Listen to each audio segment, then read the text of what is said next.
Me gustaría que prestaran atención a esta imagen.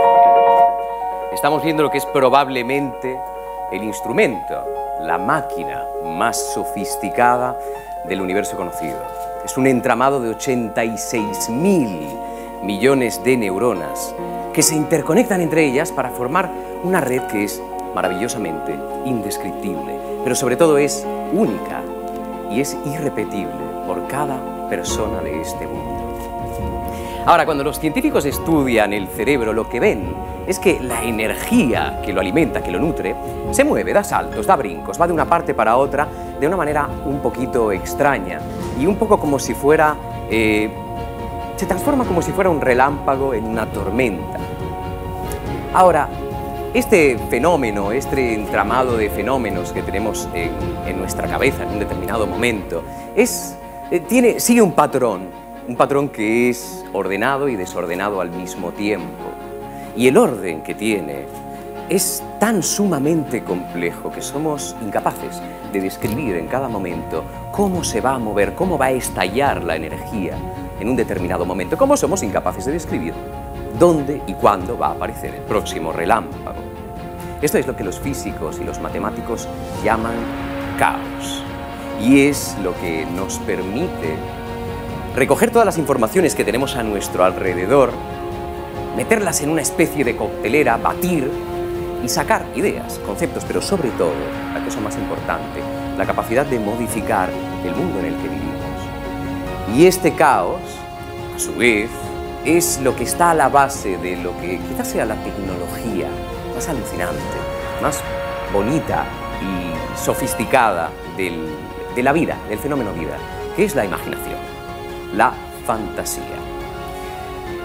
Estos son los ingredientes de la creatividad, que es algo que nos distingue por completo del resto del mundo animal, y una sociedad que se encuentre en sus cabales debería de hacer de todo por proteger esta gran capacidad, por alimentarla, nutrirla y no dejarla morir.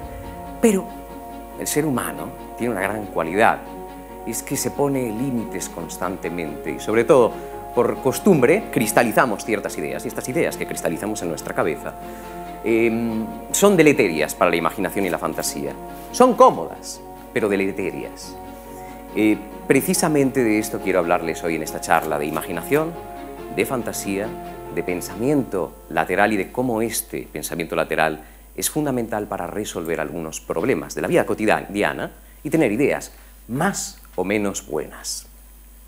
Pero antes de presentarles un manifiesto pro fantasía, me gustaría hacerles un pequeño test de inteligencia. Es muy sencillo, es muy fácil, tendrán un tiempo para resolverlo. Estoy convencido de que alguno de ustedes lo resuelve. Y como toda buena adivinanza, hay detrás una fantástica historia. Y la historia de esta adivinanza es la siguiente. Dicen que hace mucho, mucho tiempo, cuando la gente todavía podía acabar en la cárcel porque le debía dinero a otra persona, había o vivía un mercader en la ciudad de Venecia. Este mercader tenía una hija muy bonita, preciosa, con el pelo largo, rubio, las pestañas tan largas que cada vez que pestañeaba despeinaba al de al lado. Bueno, la cuestión es que le debía mucho dinero a un prestamista, y este prestamista, un señor viejo, un poco arrogante y enamorado de la hija del mercader, un día se acerca hasta la casa del mercader y les hace una propuesta. Le dice: señor mercader, en mi mano tengo un saco, y en este saco voy a poner dos piedras, una blanca y la otra negra. Si su hija saca del saco la piedra blanca, quedarán ustedes libres de deudas, pero si saca la piedra negra, su hija tendrá que casarse conmigo. Estaban obviamente horrorizados con esta idea, pero tuvieron que aceptar. La cuestión es que el mercader empieza a dar vueltas buscando entre todas las piedras que había a su alrededor un par de piedras. Se agacha, las coge, las mete dentro del saco, y en ese momento la hija del mercader ve que el tipo está haciendo trampas, porque mete dos piedras negras, y no una negra y una blanca. Ahora la pregunta es, ¿cómo puede hacer la hija del mercader para inventarse una solución que le dé beneficio a ella y al padre? Gracias a la misma trampa del mercader. Tienen ustedes exactamente 10 segundos para resolver este enigma. 5, 2, ¿alguien lo ha resuelto? ¿A alguien se le ocurre algo? No, pues es normal que no se les ocurra nada. ¿Por qué? Por dos cosas. Uno, porque no requiere un cauce lógico-analítico, sino un pensamiento lateral. Y dos, porque les he puesto toda una serie de distractores. ¿Qué distractores son estos? Bueno, pues son cosas deleterias, como decíamos antes, para la imaginación. Y yo les he dicho que era un test de inteligencia, y esto ataca un poco el orgullo, ¿no? O sea, a nadie le gusta sentirse estúpido. Además, les he dicho que era sencillo, la misma cosa, a nadie le gusta sentirse estúpido. Les di un tiempo límite absurdo, porque era muy pequeño, muy corto, y además les he pedido que respondieran en público. Por lo tanto, todo esto, estas eran sus caras hace poco. Alguno por ahí la tiene todavía, ¿eh? Maravilloso. Bueno, la cuestión es que hemos dicho que existen, por tanto, bloqueos, por así decir, del pensamiento lateral. Después veremos qué es el pensamiento lateral. No, lo vamos a ver ahora. Muy bien, entonces, es un proceso de pensamiento mediante el cual generamos ideas, encontramos soluciones, gracias a la imaginación, por resumirlo de una manera muy sencilla. ¿Y qué diferencia existe entre el cauce lógico-analítico, al que estamos acostumbrados, y que nace definitivamente con Aristóteles, con Sócrates y con Platón, y después con Descartes florece al máximo nivel? Un pensamiento fundamental para la vida de todos los días, para la ciencia, etc. Pero que no puede ser exclusivo, porque limita. ¿Qué diferencia hay, por lo tanto, entre el lógico-analítico y el lateral? Bueno, el lógico-analítico sigue algoritmos, es decir, una serie de sistemática que nos permite, por ejemplo, en el caso de la adivinanza, centrarnos en las combinaciones que podríamos hacer entre las piedras. Pero tiene un límite. Estamos concentrándonos en lo que pasa dentro del saco. Mientras que con el pensamiento lateral nos centramos en toda la información que tenemos fuera del saco, lo que nos ofrece el mundo. Y de hecho, la solución a esta adivinanza era una pequeña información que les di: todas las piedras que habían esparcidos por el suelo.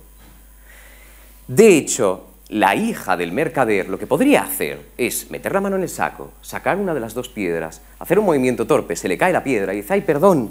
Bueno, no pasa nada, vemos que la piedra ha quedado dentro del saco. Y evidentemente, por deducción, se deduce que ella había sacado la piedra blanca. Los niños son auténticos genios del pensamiento divergente. Después nos ocupamos de eliminarles un poco esta capacidad que tienen, ¿no? Yo le quiero enseñar algunos ejemplos de exámenes en los que se han aplicado el pensamiento divergente, me parecen fenomenales. Aquí dice: complete el enunciado, Simón Bolívar murió en... ¿Alguien lo sabe? Enfermo. No sabía, él no sabía la respuesta, pero encontró una. La siguiente es esta. Es un poco más ingenua esta. Lee y resuelve. En la caja había 10 caracoles. Ahora solo quedan 2.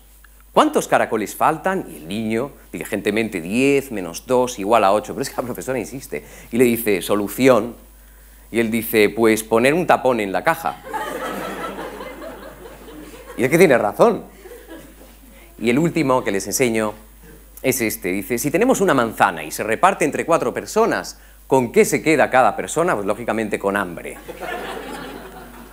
Ahora, después de estas bromas, la cuestión es preguntarse ¿por qué hay gente que genera ideas continuamente? ¿Por qué pasa por el mundo Thomas Alva Edison y cada día de su vida genera algún tipo de idea y la mayor parte de nosotros no? Bueno, pues porque tienen hábitos, costumbres que van creando un cauce, ¿vale? Como un cauce de un río que lo hace más fuerte.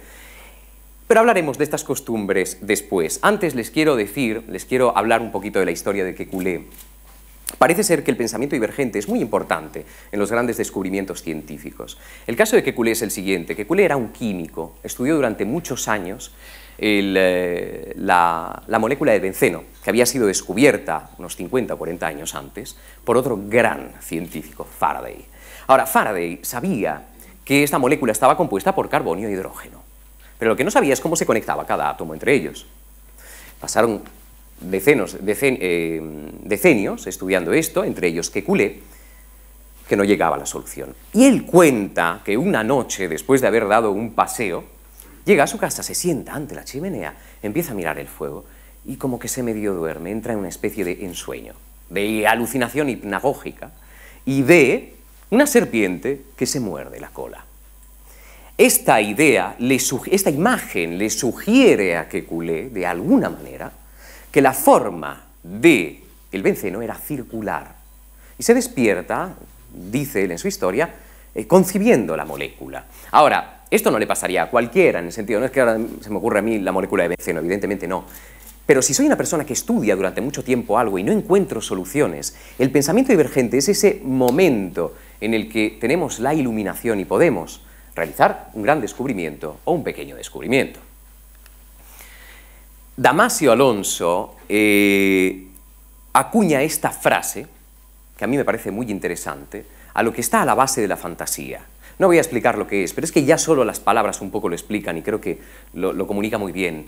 Un sistema de generación de diversidad. Y es que la fantasía y la imaginación son antidisciplinares por antonomasia, por definición. Se nutren de variedad, de pluralidad, de multiplicidad, de diversidad y de complejidad.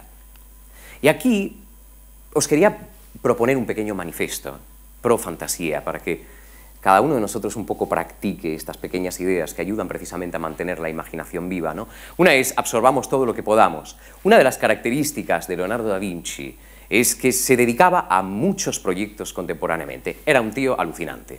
Hacía prosecciones de cadáveres, inventaba armamento de guerra, se dedicaba a pintar cuadros y, por cierto, yo no lo sabía hasta hace mucho, su trabajo principal era organizar fiestas.